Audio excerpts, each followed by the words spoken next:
Hello friends, मैं गीता अरोड़ा स्वागत करती हूँ आपका मेरे यूट्यूब चैनल पर हिंदी ज्ञान बाय गीता अरोड़ा। हम यहाँ कर रहे हैं हमारे जर्नल हिंदी के पीवाईक्यूज जो आपके सभी कॉम्पिटिटिव एग्जाम्स के लिए बहुत ही बेनिफिशियल है। ये मेरी मॉक सीरीज है जिसका आज सक्सेसफुली 8वां दिन है। आपके लाइक्स और व्यूज देखकर जो है इन मॉक सीरीज को बनाने में जो है मेरा भी बहुत ज्यादा मन कर रहा है कि आपका जितना बेनिफिट हो सके इनसे हो जाए। चलिए एक एक क्वेश्चन को जो है कॉन्सेप्ट क्लियरेंस के साथ जो है पढ़ेंगे और अपनी हिंदी के मार्क्स जो है पूरे जितने भी मार्क्स का आपका हिंदी का पार्ट आने वाला है जर्नल हिंदी का उसमें पूरे मार्क्स लेने का जो है हम यहाँ टारगेट बनाएंगे। पहला क्वेश्चन है हमारा यहाँ पर निम्नलिखित प्रश्न में चार विकल्पों में से उस विकल्प का चयन करें जो विराम चिन्ह युक्त वाक्य का सही विकल्प हो। विराम चिन्ह क्या है कि वाक्य में रुकना दर्शाने के लिए हम कुछ कुछ चिन्हों का प्रयोग करते हैं जिन्हें हम विराम चिन्ह कहते हैं। जब भी किसी का कथन दिया जाता है अधिकतर जो है विराम चिन्ह कौन से पूछे जाते हैं, योजक आपसे पूछ लिया जाता है, त्रुटि पूरक पूछ लिया जाता है। ठीक है, तो यहाँ पर और क्या पूछ लिया जाता है, हमारे पास कथन वाले जो है विराम चिन्ह पूछे जाते हैं जिसमें जो है किसी की कही हुई बात को उसी के शब्दों में कैसे बताते हैं विराम चिन्हों वाला ये प्रश्न जो है कई बार देखा जा चुका है। तो यहाँ पर जब भी हम ऐसा कुछ कहें कि जयशंकर प्रसाद जी ने कहा, तो कहा के बाद आता है हमारा अल्प विराम, फिर उनका जो कथन है उसे हम लिखते हैं दोहरे उद्धरण चिन्ह के अंतर्गत और जो है उस वाक्य की समाप्ति करते हैं पूर्ण विराम के साथ और उद्धरण चिन्ह को बंद करते हैं। यहाँ पर जो है पहला अल्प विराम बिल्कुल ठीक लगा है, उद्धरण चिन्ह की शुरुआत भी ठीक है। वाक्य पूर्ण हो रहा है कि जीवन विश्व की संपत्ति है, लेकिन वाक्य का अंत पूर्ण विराम से नहीं हो रहा, उद्धरण चिन्ह बंद है, लेकिन पूर्ण विराम ना होने की वजह से ये विकल्प हमारा रह जाता है। अगला विकल्प जब जयशंकर प्रसाद जी ने कहा अल्प विराम उद्धरण चिन्ह शुरू और जो है वाक्य जो कथन है उनका वो हमारा पूर्ण वाक्य दिया गया है पूर्ण विराम के साथ और उद्धरण चिन्ह जो है बंद किया गया है, यानी कि ये विकल्प हमारा बिल्कुल ठीक है। अगले में क्या त्रुटि है, अगले में त्रुटि है कि यहाँ पर अल्प विराम की जगह योजक चिन्ह लगा हुआ है और उद्धरण चिन्ह की शुरुआत नहीं है। लेकिन पिछली क्लास में मैंने आपको बताया था कि डीएसएसपी के जितने पीवाईक्यूज विराम चिन्ह के देखे गए हैं उनमें कहा वाले वाक्यों के बाद ना कई बार अल्प विराम की जगह जो है योजक चिन्ह का ही प्रयोग किया गया है। अगला है जयशंकर प्रसाद ने कहा जीवन विश्व की संपत्ति है, कहा के बाद उद्धरण चिन्ह की शुरुआत नहीं की गई, यानी कि कथन को उद्धरण चिन्ह में नहीं रखा गया, तो ये विकल्प हमारा नहीं बनता। तो विकल्प है हमारा उत्तर वाला 2। अगला है निम्नलिखित प्रश्न में चार विकल्पों में उस विकल्प का चयन करें जो दी गई मुहावरे के सही अर्थ वाला विकल्प है, जो दिए गए होगा यहाँ पर वैसे। ठीक है, दिए गए मुहावरे का सही अर्थ वाला विकल्प है आंखें पथरा जाना। कब होती है आंखें पथरा, कब जाती है, जब हम क्या करते हैं किसी की लगातार प्रतीक्षा करते हैं, है ना, तब क्या होता है आंखें पथरा जाना मुहावरे का हम प्रयोग करते हैं। ठीक है, अगला प्रश्न है हमारे पास कि निम्नलिखित प्रश्न में चार विकल्पों में से उस विकल्प का चयन करें जो दिए गए शब्द के पर्यायवाची शब्द का सही विकल्प नहीं है। ठीक है, नहीं है पूछा है, प्रश्न को हमेशा ध्यान से पूछना है। ठीक है, पत्ता, पत्ता जो है हमारा अनेकार्थक शब्द हो सकता है। ठीक है, जैसे हमने बोला कि पत्र अनेकार्थक शब्द है जो पत्ते का पर्याय है, जैसे पत्र मतलब जो होता है चिट्ठी और पत्र मतलब होता है पत्र का एक अर्थ होता है पत्ता भी होता है। ठीक है, अब इसके पर्यायवाची हमसे पूछे हैं, पत्ता जो है अनेकार्थक शब्द नहीं है लेकिन पत्र अनेकार्थक शब्द है। इसके बाद यहाँ पर दिया है पर्ण, पर्ण जो है पत्ता का पर्यायवाची है, किसले भी जो है पत्ते का ही पर्यायवाची है, लेकिन ये जो शब्द है पातक ये जो है पर्यायवाची नहीं है पत्ते का। इसका अर्थ होता है कि जो गिर रहा हो, ये कह सकते हैं जिसका जो है पतन हो रहा हो। ठीक है, क्या हो रहा हो, पतन हो रहा हो, जो गिर रहा हो, पतित होने वाला, यानी कि अगर संज्ञा शब्द में देखें तो क्या होगा पतित होने वाला। ठीक है, क्या होता है पातक। अगला है निम्नलिखित प्रश्न में चार विकल्पों में से उस विकल्प का चयन करें जो दिए गए शब्द युग्म के सही अर्थ वाला विकल्प हो। शकट और शकट, ठीक है, ये जो है हमारा शब्द युग्म है, इन्हें हम श्रुति सम्बन्धार्थक शब्द भी कहते हैं। इनका जो है अर्थ हमें कई बार याद ही करना पड़ता है। तो शकट का अर्थ होता है बैलगाड़ी और शकट का अर्थ होता है मचान। ठीक है, तो हमारा विकल्प यहाँ सी बनता है। अगला है निम्नलिखित प्रश्न में चार विकल्पों में से उस विकल्प का चयन करें जो दिए गए शब्द के लिए सही द्विगु समास के विग्रह का विकल्प हो। समास क्या है, संक्षेपीकरण की प्रक्रिया जिसमें हम दो पूर्ण शब्दों को या दो से अधिक शब्दों को क्या है संक्षिप्त रूप में लिखते हैं, तो उसे हम कहते हैं समास। अब द्विगु समास क्या होता है, जिसमें जो है पहला पद जो है वो क्या होता है, समास का पहला पद संख्यावाची होता है और जो है क्या लगता है अंत में विग्रह करते समय समूह या समाहार लगता है। ठीक है, यानी कि पहला शब्द संख्यावाची होना चाहिए और शब्द के अंत में जो है क्या होना चाहिए, विग्रह करते समय समूह या समाहार होना चाहिए। तो किसमें लगा है, इसमें लगा है। ठीक है। सप्त तंत्र, सप्त एक संख्या है जिसका अर्थ है सात, और जो है तंत्र यानी कि सात तंत्रों का समाहार। सप्त का तंत्र तत्पुरुष समास नहीं हो सकता क्योंकि संख्यावाची है, तंत्र का सप्त नहीं। सात तंत्र हमारे कहने में आ सकता है लेकिन समासिक विग्रह में हमें क्या ही लिखना होगा, सात तंत्रों का समाहार या सात तंत्रों का समूह, क्योंकि द्विगु समास का विग्रह इसी प्रकार किया जाता है। अगला है निम्नलिखित प्रश्न में चार विकल्पों में से उस विकल्प का चयन करें जो स्त्रीलिंग रूप वाला विकल्प है। बुधवार, तो वार है, दिनों के नाम हमारे हमेशा पुल्लिंग होते हैं। होठ, ठीक है, शरीर के अंगों के नाम पुल्लिंग होते हैं जिनमें कुछ अपवाद है, जैसे नाक स्त्रीलिंग है। कमर जो है क्या है, स्त्रीलिंग है, नाक और कमर स्त्रीलिंग होते हैं। इसके बाद चीन जो है एक देश का नाम है, जो क्या होते हैं, पुल्लिंग होते हैं। तो यहाँ पर उत्तर क्या बन जाता है हमारा, कमर। अगला है निम्नलिखित प्रश्न में चार विकल्पों में से उस विकल्प का चयन करें जो दिए गए लोकोक्ति के सही अर्थ वाला विकल्प हो। उल्टे बांस बरेली, को ये कहावत है। क्यों है ये कहावत बनी हुई, बरेली जो है एक ऐसा स्थान है जहां पर बांसों की जो है ना पहले काम किया जाता था। ठीक है, अब वहां पर जो है बांसों का काम बंद हो गया या कुछ भी हो गया, तो पहले बहुत काम चलता था, तो तब से ये बरेली के लिए प्रसिद्ध है कि विपरीत कार्य या आचरण करना, यानी कि उल्टे बांस बरेली को, यानी कि जहां पर जरूरत नहीं है बांसों की वहीं पर जो है बांस ले जाने का अर्थ क्या है, कि विपरीत काम या आचरण करना, जिसकी आवश्यकता नहीं है वो काम करना। अगला है निम्नलिखित प्रश्न में चार विकल्पों में से उस विकल्प का चयन करें जो उपसर्ग से बने शब्द का सही विकल्प नहीं हो। उपसर्ग क्या होते हैं, शब्दांश होते हैं जो मूल शब्दों के आरंभ में लगकर क्या करते हैं, उनके अर्थ में परिवर्तन ला देते हैं। यानी कि उनका पिछला भाग कैसा होता है, अर्थपूर्ण होता है, और आगे क्या होता है, शब्दांश लगा होता है। जैसे खुश दिल, दिल मुख्य शब्द है, मूल शब्द है, और खुश जो है उपसर्ग है। इसके उपसर्ग का कोई और शब्द जैसे खुश मिजाज हो गया। ठीक है, ये भी क्या है हमारा एक खुश उपसर्ग वाला है। जैसे खुशबू हो गया, खुश जो है उपसर्ग और बू जो है मूल शब्द हो गया।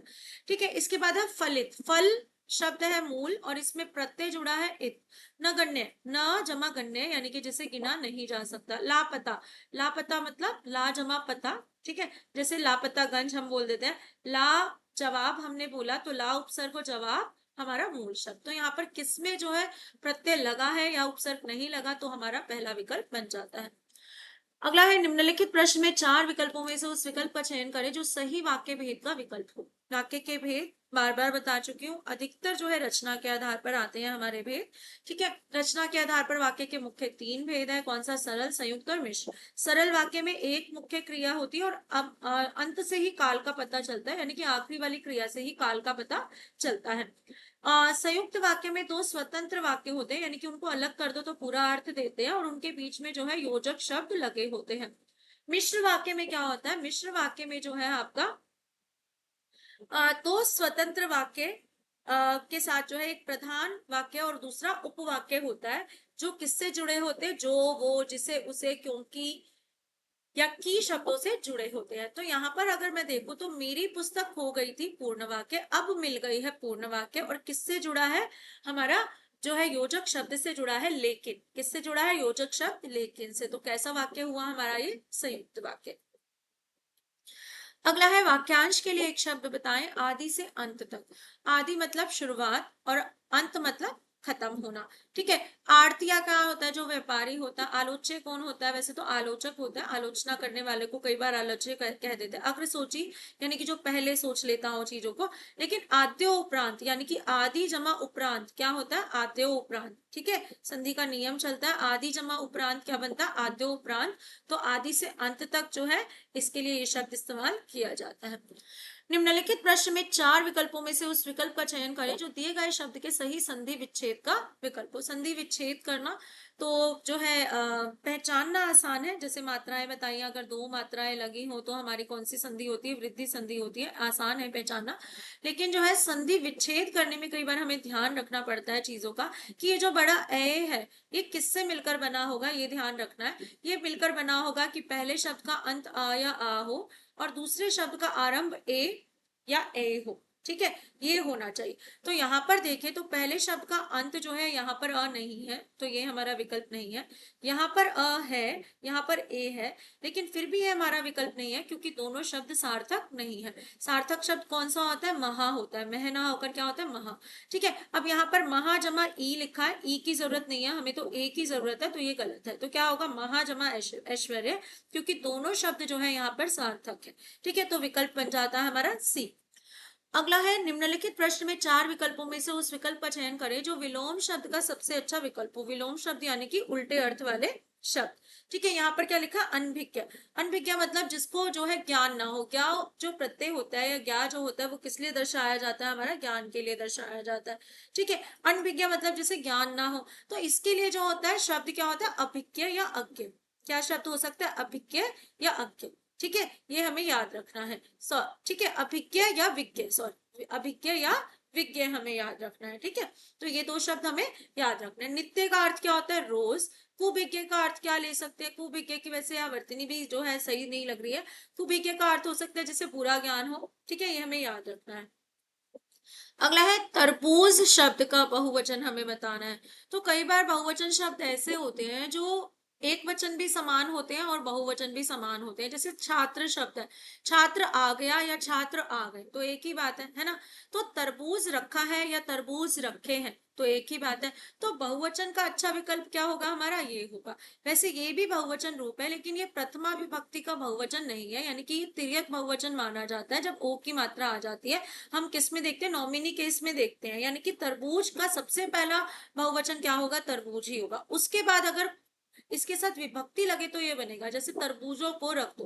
किसको रख दो? तरबूजों को, यानी कि संबंध कारक की विभक्ति यहाँ पर लगती है, तो इसलिए हम इसको यहाँ नहीं चुनते हैं। हमारा सही विकल्प क्या होगा? डी।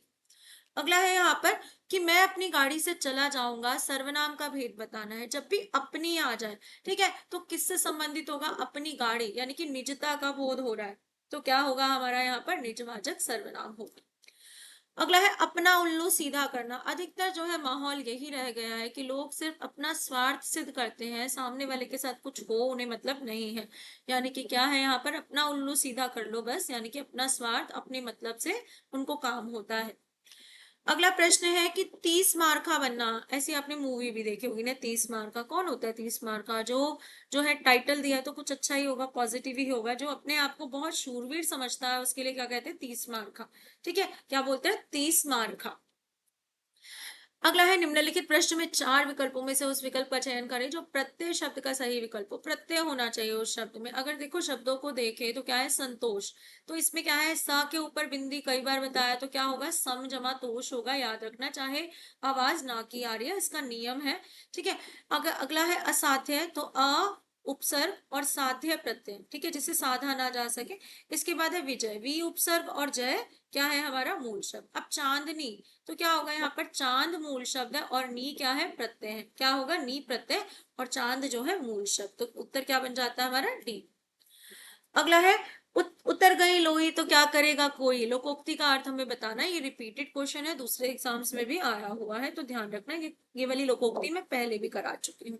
ठीक है, उतर गई लोई तो क्या करेगा कोई, यानी कि जब ऊपर की स्किन ही उतर गई तो अब क्या करना है कोई किसी को, यानी कि जब जो है लज्जा, इज्जत चली गई, अब किस चीज का डर? ठीक है, अब तो इज्जत चली गई, अब क्या करना है? यानी कि लज्जित होने से अब डरना नहीं है, अब तो इज्जत चली गई है। अगला है, चार विकल्पों में से उस विकल्प का चयन करें जो विराम चिन्ह युक्त वाक्य का सही विकल्प है। विराम चिन्ह हमें बताने हैं। विराम चिन्ह क्या होते हैं भाई? अभी पहला क्वेश्चन भी हमने किया था। विराम चिन्हों में कुछ बातें हमें ध्यान रखनी है कि एक तो कथन वाला हो गया, दूसरा है जब किसी चीज को विशेष रूप से किसी नाम को दर्शाना हो तो हम इस्तेमाल करते हैं इकहरे उद्धरण चिन्ह का, और कथन के लिए हम इस्तेमाल करते हैं दोहरे उद्धरण चिन्ह का। ठीक है, अब इकहरे उद्धरण चिन्ह का क्या काम होता है? पुस्तकों के नाम या उपनाम हो गए, संस्थाओं के नामों को या स्कूलों के नाम को जब हम विशेष रूप से किसी लेख में दर्शाना चाहते हैं तो हम इकहरे उद्धरण चिन्ह का प्रयोग कर लेते हैं। अब यहाँ पर कात्यायनी जो है जयशंकर प्रसाद जी की प्रसिद्ध रचना है, जिससे जो है आइडियली जो है एक विशेष नाम का दर्जा मिलना चाहिए, तो ये किस में आना चाहिए? उद्धरण चिन्ह के अंतर्गत आना चाहिए। किस वाक्य में जो है उद्धरण चिन्ह लगे हुए हैं? इसमें डी विकल्प में लगे हुए हैं और किसी में नहीं लगे हुए। लगे हुए तो अधूरे हैं। ठीक है, कहाँ लगा हुआ है? हिंदी की प्रसिद्ध रचना है, जबकि जरूरत क्या है यहाँ पर? काम्यायनी, नाम के साथ जरूरत है, तो पहला विकल्प यहाँ गलत हो जाता है। इसमें लगा ही नहीं है तो ये गलत हो गया। यहाँ पर जो है वैसे भी किस तरफ लिखा है? हिंदी की प्रसिद्ध रचना में, वो भी आधा। यहाँ पर जो है सही विकल्प है कि जिसको जरूरत है उद्धरण चिन्ह की, वही लगा है, तो डी विकल्प हमारा सही बन जाता है।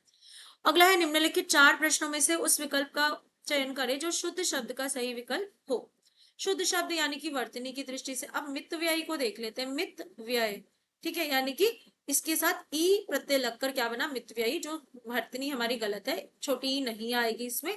असाध्य, असाध्य ना होकर क्या होता है? असाध्य। ये कोई स्त्रीलिंग नहीं बन जाएगा, किसी का नाम नहीं है, जैसे हम अनुज से अनुजा बना लेते हैं, पर जरूरी नहीं है कि इसको भी बना सके। ये क्या है? एक विशेषण शब्द है ना। यहाँ पर है विश्वास, विश्वास की वर्तनी क्या है? वहां पर छोटी ए की मात्रा। अब इंद्रियातीत की वर्तनी, मानक वर्तनी आज के समय में बिंदी के साथ होती है, लेकिन कोई बात नहीं, हम इसी बिंदी से काम, इसी ना के रूप से काम चलाएंगे। तो क्या है? इंद्रियातीत यानी कि जो है इंद्रियों से जो परे हो, उसे क्या कहते हैं? इंद्रियातीत। अगला है यहाँ पर, निम्नलिखित 4 विकल्पों में से उस विकल्प का चयन करें जो दिए गए शब्द का सही विलोम शब्द है। ठीक है, क्षमा, मुझे क्षमा कर दो, तो क्या होगा? माफी दे दो, सीधी सीधी बात है ना। क्षमा कर देना किसी को बहुत बड़ी बात है, क्षमा मांगना वो भी बहुत बड़ी बात है। दोनों ही बातें जीवन में बहुत महत्व रखती हैं। क्षमा मांगने से कोई इंसान छोटा नहीं होता, और क्षमा कर देने से भी कोई इंसान जो है ना बहुत अधिक महान नहीं हो जाता, लेकिन उसके मन में संतुष्टि का भाव जरूर आता है ना। यहाँ पर क्या है? क्षमा का अर्थ है माफी। उचित का अर्थ क्या है? उचित मतलब सही। ठीक है, सही होना। सघन का अर्थ क्या होता है? जो बहुत घना हो। ठीक है, उसे क्या बोलते हैं? सघन। और दंड का क्या अर्थ होता है? दंड का अर्थ होता है किसी को जो है पनिशमेंट देना, और दंड का एक अनेकार्थक शब्द है, जिसका अर्थ क्या होता है? उठक बैठक करना भी होता है, और दंड का अर्थ डंडा भी होता है ना। अगला है हमारे पास यहाँ पर प्रश्न कि निम्नलिखित प्रश्न में 4 विकल्पों में से उस विकल्प का चयन करें जो दिए गए वाक्य के काल के भेद का सही विकल्प है। जब भी काल में जो है हमारा जो है इस तरीके से आ जाए कि यदि और तो लगा हो, अधिकतर हेतु हेतु मत भूत काल होता है, लेकिन यहाँ पर अगर विकल्प नहीं दिया है तो हमें ये पता चलता है कि यदि छुट्टियां होंगी तो मैं आगरा जाऊंगी। ठीक है, छुट्टियां हुई तो मैं आगरा जाऊंगी, तो यहाँ पर क्या बन जाएगा हमारा? हम इसको लेंगे किस कैटेगरी में लेंगे हम? यहाँ पर क्वेश्चन में वैसे त्रुटि है, तो हम किसको ले सकते हैं? यहाँ पर हम संदिग्ध भूतकाल में ले सकते हैं कि जो है उसको कंफर्मेशन नहीं है। ठीक है, प्रश्न में वैसे पीछे से त्रुटि आई है, मैंने क्वेश्चन इसलिए डाल दिया कि आपको पता होना चाहिए कि ऐसे भी क्वेश्चन जो है कई बार आ सकते हैं। अगला है यहाँ पर, निम्नलिखित में से 4 विकल्पों में से उस विकल्प का चयन करें जो वाक्यांश के लिए प्रयुक्त एक शब्द का सही विकल्प हो। ठीक है, क्या है? जो इतिहास लिखे जाने के युग से पूर्व का हो, यानी कि इतिहास लिखा गया उससे भी पहले का है। ठीक है, अब 4 विकल्प देख लेते हैं क्या है। यहाँ पर तत्कालिक, तत्कालिक का क्या अर्थ होता है? उसी काल, तत् जमा काल। ठीक है, तत् जमा काल मतलब उस काल का, यानी कि उस समय जो भी हो रहा हो वो क्या है? तत्कालिक। उसके बाद है प्रागैतिहासिक, प्रागैतिहासिक क्या होता है? प्राग जमा इतिहास जमा एक। ठीक है, इसका अर्थ होता है पहले के काल का, यानी कि इतिहास से भी पहले के काल का। ऐतिहासिक क्या होता है? जो इतिहास से संबंध रखे। समसामयिक क्या होता है? जो समय के साथ जो है समय के अनुसार हो। तो यहाँ पर क्या विकल्प बन जाता है हमारा? प्रागैतिहासिक। अगला है, निम्नलिखित प्रश्न में 4 विकल्पों में से उस विकल्प का चयन करें जो दिए गए शब्द युग्म का सही अर्थ वाला विकल्प हो। अलीक और अलिक। ठीक है, अलीक और अलिक क्या अर्थ होता है हमारा? यहाँ पर अर्थ होता है, एक तो अलीक होता है जो झूठ की बात हो। ठीक है, जैसे झूठा। और अलीक, अलिक क्या होता है हमारा? ललाट, ललाट मतलब माथा। ठीक है, झूठे होते हैं जो लीक से हटकर काम करे, अलीक हो गए। ठीक है, इसके बाद अलिक होता है हमारा माथा। ठीक है, तो ये हमारा विकल्प यहाँ पर क्या बन जाता है? डी ठीक बन जाता है। अगला है यहाँ पर, निम्नलिखित प्रश्न में 4 विकल्पों में से उस विकल्प का चयन करें जो दिए गए वाक्य के पक्ष का सही विकल्प है। ठीक है, सचिन पढ़ता है वाक्य का पक्ष, तो यहाँ पर क्या है? यहाँ तो पूर्णतया द्योतक है, नित्यता द्योतक है, या प्रगति द्योतक है, या आरंभ। पूर्णता द्योतक होता है तो किसी काम के करने का बोध होता है कि काम हो चुका है लगा होता है। प्रगति द्योतक होता है कि अब हो रही है, अब तो होने लगी है। ठीक है, आरंभ द्योतक होता तो इसमें भी क्या होता है कि शुरुआत होने का भाव होता है। लेकिन नित्यता द्योतक में क्या होता है? इसमें जो चीज हमें सामने दी गई है वही हमें पता चलती है। तो क्या है यहाँ पर हमारा? सचिन पढ़ता है, यानी कि नित्यता द्योतक, नित्यता द्योतक। ठीक है, नित्यता को दर्शाने वाला। अगला है यहाँ पर हमारे पास प्रश्न कि निम्नलिखित प्रश्न में चार विकल्पों में से उस विकल्प का चयन करें जो दिए गए संधि विच्छेद का सही विकल्प हो। वाक जमा ईश, मैं कई बार संधि में बता चुकी हूँ कि ये जो संधि होती है, व्यंजन संधि होती है, इसका सबसे अंतिम वर्ण जो है हलंत वाला होता है। अब जब भी जो है कुछ ऐसे व्यंजन आए तो आपको कौन सा देखना है, तो इसी वर्ग का पांचवा देखना है या इसी के वर्ग का तीसरा देखना है, वाक का। तो क्या होगा यहाँ पर, वाक जो बन जाएगा हमारा ग बन जाता है, तो शब्द क्या बनेगा, वागीश बन जाता है। ठीक है, अब ये तो कभी चेंज नहीं होते, संधि में हमेशा इन दोनों में परिवर्तन आता है। ठीक है, तो यहाँ पर जो है का नहीं रहता, क्योंकि व्यंजन संधि में परिवर्तन जो है 90% होता ही है, तो क्या बनेगा हमारा, वागीश होगा। अगला है 12वीं कक्षा की परीक्षा का परिणाम घोषित हो गया होगा। यहाँ पर जो है हमें क्या बताना है, यहाँ पर हमें क्या बताना है कि काल का भेद बताना है। हो गया होगा यानी कि जो है अभी हमें कंफर्मेशन नहीं है, तो कैसी बात है, ये हमारी संदिग्ध भूतकाल की बात है। ठीक है, अगला है यहाँ पर कि निम्नलिखित प्रश्न में चार विकल्पों में से उस विकल्प का चयन करें जो उपसर्ग शब्द का सही विकल्प हो, जिसमें उपसर्ग लगा हो। जैसे यहाँ पर लिखा है चिर कुमार। ठीक है, चिर जमा कुमार, कुमार मूल शब्द और चिर जो है यहाँ पर क्या लगा है, उपसर्ग। ठीक है, भिन्नता, भिन्न जमा ता, भिन्न जमा ता लगा है। बनाना, बनाना में क्या लिखा, बना जमा ना। गरिमा में क्या लिखा लगा है हमारा, जो है उपसर्ग से युक्त जो है हमारा शब्द नहीं है, पूर्ण शब्द है, तो उपसर्ग वाला शब्द कौन सा हो गया हमारा, ए। ठीक है, अगला है प्रश्न है यहाँ पर विराम चिन्ह युक्त वाक्य का सही विकल्प बताना है। फिर से कथन वाला वाक्य है जिसमें हमें क्या देखना है कि कहा के बाद अल्प विराम हो, उद्धरण चिन्ह शुरू हो, यदि वाक्य समाप्त हो रहा है तो उद्धरण चिन्ह के अंतर्गत होगा और उद्धरण चिन्ह से इसको वाक्य को बंद किया जाएगा। तो किस विकल्प में हो रहा है, यहाँ पर उद्धरण चिन्ह की कमी है, यहाँ पर शुरुआत में उद्धरण चिन्ह की कमी है, यहाँ पर जो है अल्प विराम की कमी है यहाँ पर, तो ये भी गलत हो गया। जो सही है वो कौन सा है, बी लग रहा है। ठीक है, जिसमें जो है सभी जो है कंडीशंस पूरी हो रही है। अगला है निम्नलिखित प्रश्न में चार विकल्पों में से उस विकल्प का चयन करें जो दिए गए शब्द क्या संधि विच्छेद वाला सही विकल्प हो। नमस्ते, ठीक है, नमः जमा ते, क्या होता है, नमः जमा ते। जब भी सा आए तो अधिकतर हमारा विसर्ग संधि का उदाहरण होगा, यानी कि विसर्ग जो है सा में परिवर्तित होगी, सा को विसर्ग के रूप में लगा दो तो क्या बना, नमः जमा ते, तो ये हमारा उत्तर बन जाता है। तो इस तरह थे आज के 30 क्वेश्चन हमारे। जल्दी से चैनल को ज्वाइन कीजिए, नोट्स पाना चाहते हैं तो टेलीग्राम चैनल को ज्वाइन कीजिए और क्लास में जो है लाइक्स देकर जाइए, कमेंट्स देकर जाइए, ताकि जो है मेरा भी मोटिवेशन आपके लिए इसी तरह वीडियोस बनाने का बना रहे। Thank you.